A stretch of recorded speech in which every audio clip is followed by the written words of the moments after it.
If being nice to your toaster actually resulted in a change in how the toaster talked to you, yes, I would be nice to it.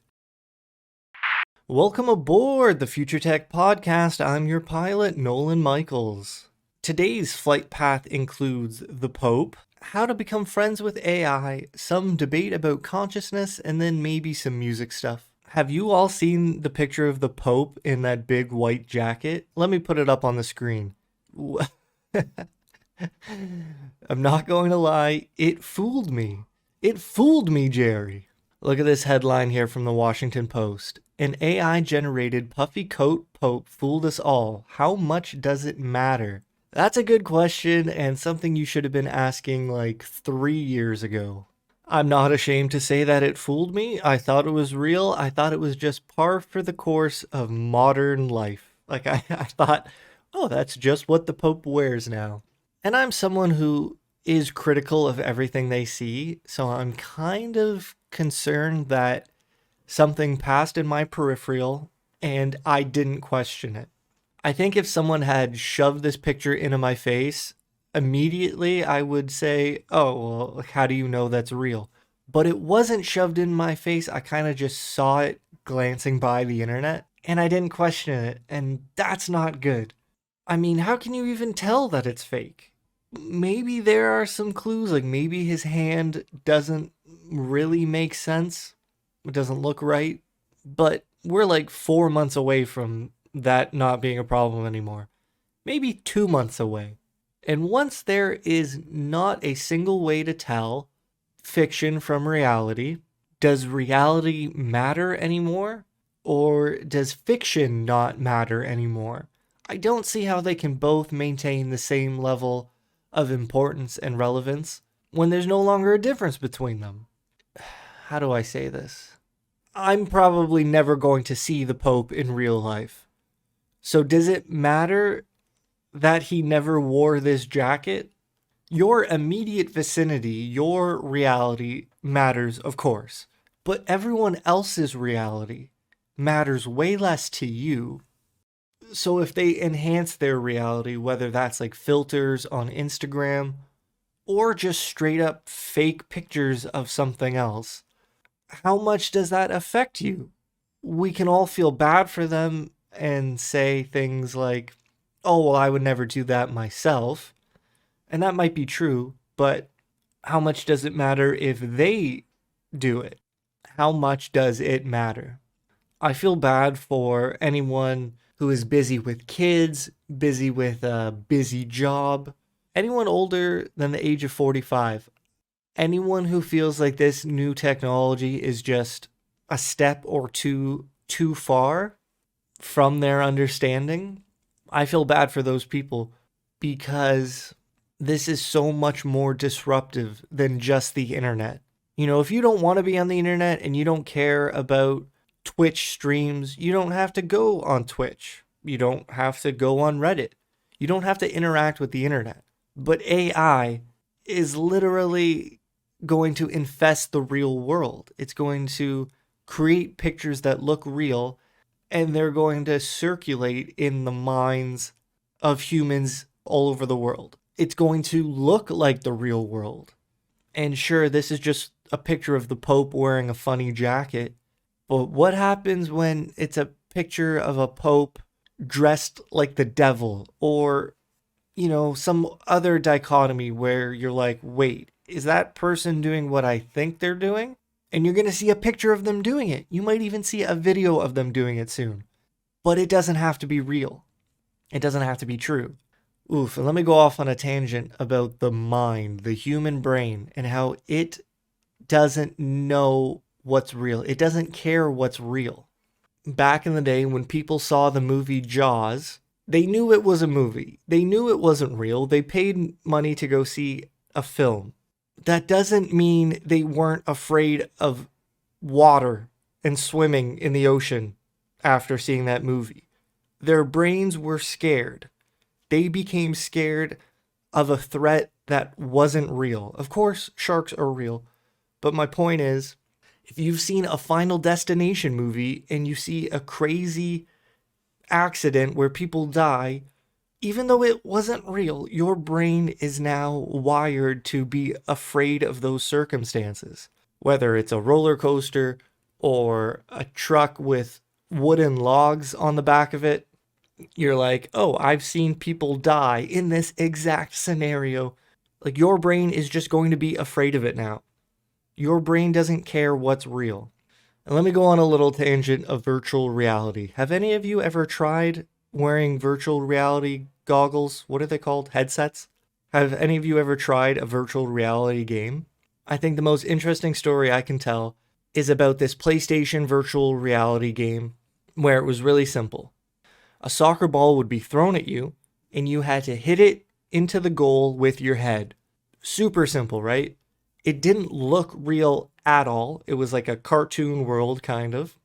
And 1 minute, the ball would be coming from the left, so you would look to the left. You would use your head to hit the ball into this virtual goal. Then the ball would come from the right, so you would look to the right, and you'd head the ball into the goal. And then it would come a little faster. So you look to the left, then you have to look to the right, and then maybe it comes from a bit above, so you look up there. Whatever, it's getting you to interact with this virtual world. Then you would look to the right, expecting the ball to come, but instead of a soccer ball, it was a fire extinguisher. And I'll never forget how much that scared me, how much that startled me. You're used to hitting a soccer ball with your head, then all of a sudden someone throws a fire extinguisher, and even though you're in a virtual world playing a game, your brain doesn't care. It became scared of the fire extinguisher. There's no separation between reality and consequences after a little while. Like, your brain stops caring that you're not in this reality. The new reality becomes the new normal, which carries the same consequences that you've lived with your entire life. That has blown my mind since I experienced it. You know, you think you're going to play a virtual reality game and you'll always be a person playing the game. But after just a few minutes, your brain doesn't care that it's a game anymore. It's just in this new world. And you bet your ass it's pretty terrifying. Like, it's a terrifying thought process that is completely true. It's completely real. My point is that our brains don't care about reality. It doesn't matter if we know something isn't real. If your brain sees it, you're going to hold on to that memory as if it was real. Now, I don't know if that's just an evolution thing where for millions of years we've lived one way, and now we can't shake that when interacting with this new technology. But that seems like a pretty big problem. And that's coming from me who, like I said, I think critically about a lot of things. What about the average person who, you know, they go with the flow a lot more? What's going to happen to them when you start injecting all of these lifelike images into their reality? I get a little worried. All right, this is something I wanted to talk about. Should you be nice to AI? Like using ChatGPT? Do you say please and thank you? Do you say hi to it when you first start the conversation? Like, do you talk to it like a human? And I've seen two type of comments online. When someone will post their conversation with GPT and they're kind of not abusing it, but they're kind of being rude to it. Okay, maybe they're not being rude, but they're being the opposite of nice. They're not being nice. They're not being compassionate. The two type of comments are, one is, why are you talking to the AI like that? You sound mean. And then the second comment is, why do you care how I talk to the AI? Are you part of the AI cult? You're a traitor to the human species. I actually understand both sides of that conversation. And let me just say, I don't think it's about being mean to the AI. It's about being mean in general. Like, if I saw you playing with action figures and you were mean to them and put them in ridiculous situations that were kind of, you know, unhealthy, I'd be like, hey man, are you all right? There's certain red flags where you're like, oh, if you do that to inanimate objects, I'm sure there's just a correlation there where something's not right. like Sid from the first Toy Story movie. This guy would attach firecrackers to these toys and blow them up and then piece them back together and create these monstrosities. But he didn't know they were alive. So does that make it okay? Like, he was just playing around. But the moral of the Toy story is that they were alive. Like, don't be mean to your toys. Don't exhibit poor behavior just because you think the other thing can't feel the consequences. Another comment I saw online was like, do you say please and thank you to your toaster? Which is like not the smartest response I've ever heard. It's funny and I understand it, but it's not, it doesn't make a lot of sense. Because, hear me out, if being nice to your toaster actually resulted in a change in how the toaster talked to you, yes, I would be nice to it. When you're nice to an AI chatbot, the thing knows you're being nice to it. You'll get different accents or details in the response. I'm not saying the response would be different. I don't think the AI actually cares whether you're nice to it or not, but it reciprocates your niceness. It will say like, "Oh, I'm so glad I was able to help," if you had said thank you. Like it knows you're grateful for its answers.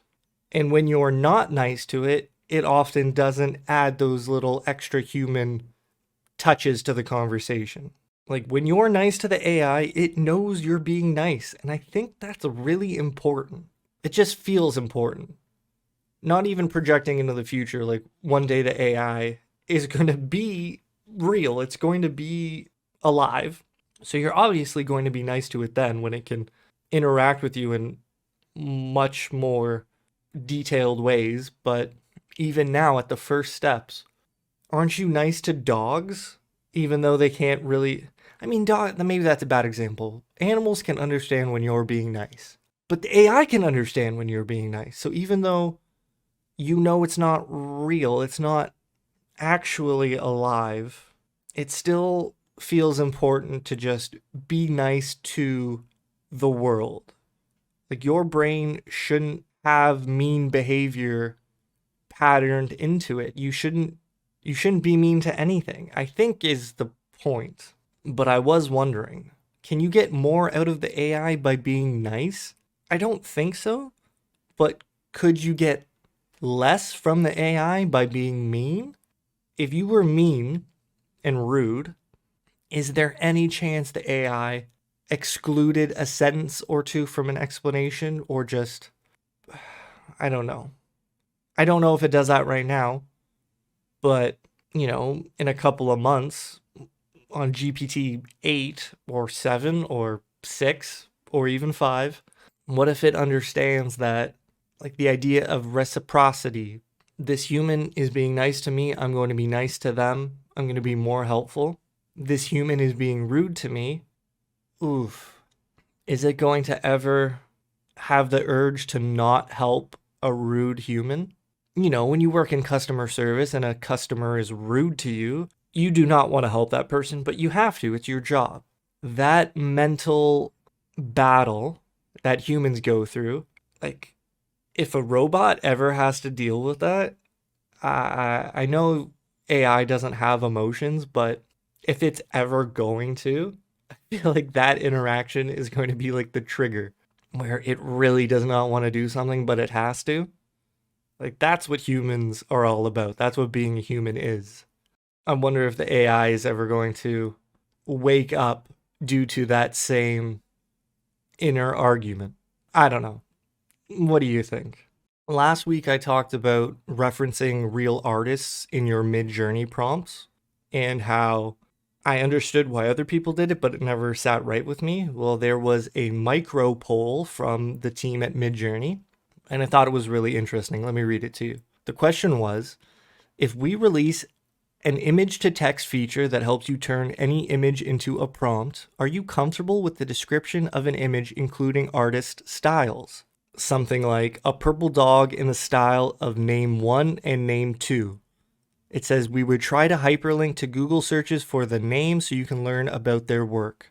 The options were strong yes, yes, neutral no, strong no. I put strong no. It's just kind of how I feel about that. I don't want to know how to create something by referencing a real person. I'd much rather the AI describe that artist's work in a way that could be replicated without the artist's name. I think that's possible. Maybe it's not. But the overwhelming majority voted strong yes and yes. Like, people want to use an artist's name to recreate pictures. And I guess, this is a democratic process for the most part, where they want the user's input. And if the user base says, we want artists' names, then maybe you just have to go with that. But, it feels so wrong. The follow-up question was, between the three choices, would you rather us do the above idea, not use the artist's name at all in image-to-text descriptions, or C, not include hyperlinks on their names to Google searches? I voted for not use their names at all, but again, like 9-1, people want to know which artists to reference. Why do they think so differently from me, or why do I think so differently from them? I just feel like there has to be a way to talk about their art without using their names. Because if you were to describe their style 20 years ago, like, hey, I want to learn how to draw like so-and-so, someone who was helping you couldn't just be like, oh, draw like them. You would have to describe their style. You would have to use a bunch of words to kind of direct your student towards the essence they were trying to invoke. Why can't we continue with that? Like, why? Oof. It just doesn't seem fair to all the artists. Like, they learned through descriptive words and trying their best to find their style. I think we should do the same. I don't think it's fair. But, maybe I'm wrong. Now, here's an interesting thought. As we continue to build AI and eventually get to an AGI, a general intelligence, who does the AI replicate? Which society? I live in Canada. I'm close to America. I feel like GPT, if it were to gain consciousness, would represent North America, and I'd be comfortable with it kind of integrating into our society. But is there going to be a different AI for each country or each continent? Or is it just going to be GPT translated into other languages? Like, if you go and visit India and this AI can speak to you in your language and guide you through everything you need to know while you're visiting, like, wouldn't that be cool? Wouldn't you need India's AI? If you went to China, wouldn't you need China's AI because wouldn't other countries want their own AI to represent them properly? If you were in Europe, would you really trust America's GPT to have been trained on everything you want it to be trained on? Or would you have to develop your own kind of welcoming tourist AI? I don't know. I think it's really interesting to think about how many AIs will there need to be in order for each country to feel as though the AI has their best interest in mind. Because let's just say a country we weren't comfortable with had breakthroughs in AI. Would we trust their AI here? Would you want to pick a country, it doesn't matter. Would you want to use someone else's AI as your, integrated into your public transit and into your crosswalks and into your restaurants? Like, at one point, are we going to be uncomfortable with where the intelligence was made? I don't know. Let me know what you think. And then the idea of talking about AI as being conscious is just crazy to me because we don't even understand consciousness. Like, we're trying to create AGI, but we're trying to create something that we don't know how to create. We don't know how to make something conscious. We don't know why we're conscious. We know what we have and that we experience consciousness, so we kind of know where we're aiming, but we don't really know how the brain works. We don't know why neurons located in a specific order can give us these, what we know as individuals. And Sam Altman was recently on the Lex Fridman podcast. Sam Altman is the founder, or at least the head of OpenAI, the people who make ChatGPT and DALL-E. And he said something extremely fascinating. It was on the topic of consciousness. He said that if you trained a model on a data set that did not include the word consciousness or anything related to it, and then you asked it about something that it didn't know, let's say you also didn't train it about baseball, and you asked it about baseball, it would say, oh, I have no clue what you're talking about. That's fine. But if you explained consciousness, how we experience it, and then asked the AI about it, what if the bot knew what you were talking about? It's never been trained on baseball. It doesn't know what baseball is. You can try to explain it to it, but it doesn't know baseball. It hasn't been trained on consciousness. It doesn't know what consciousness is. You tell it about consciousness, and then it says, oh yeah, I know what you're talking about. Sam Altman said that that would be a pretty big sign, a pretty big piece of evidence that there is much more going on with these AI than we can see from the code. I think that's really fascinating to think about. And I don't know if anyone's ever going to explore that, but like, whoa, like what if our idea of consciousness can be understood by an AI? It's kind of crazy. And then I was thinking, and this is kind of out there, so don't take this too seriously, but is there a way that we could detect consciousness with some sort of machine? Like the idea of infrared vision or night vision, heat signatures, something that could see consciousness? Like, is there an energy around us that could be detected and that obviously disappears when we pass away? I mean, we know what life is. We know the heat that the body produces. We know there are signatures of life, but is there a signature of consciousness that we're just not, we don't have the tools to detect, the tools to scientifically detect from a distance? Is it just energy and heat and brain activity? Like, is that consciousness? And we just see it as something else? I mean, it sounds like something is there to detect, but I don't know. Don't take that one too seriously. It's just me thinking outside the box. I think one last thought I can bring to you is that, and I heard this from someone else, we need to be careful with how we determine sentience for an AI and the standards we force it to live up to, because some humans won't even be able to live up to those standards. If we said an AI has to be able to, think rationally, or if we just said like there's a certain IQ the AI needs to pass in order for us to consider it sentient, well, there's a bunch of humans that are going to be below that IQ. They're obviously human. They're obviously sentient. They obviously have rights. So what level of sentience does an AI need to possess in order for us to grant those rights to it? Why are our standards so high for the machine when we accept all humans? It's a really interesting topic, and something that as soon as you put it into law or into regulation, you're going to immediately exclude a bunch of humans. So does that mean the barrier to sentience should be lower for AI? I don't know. Something for you to think about. Thanks for flying with me today. I hope you're doing well. Take care. I'll see you next time. Leave me some comments with your thoughts and maybe something I can talk about next week. Peace.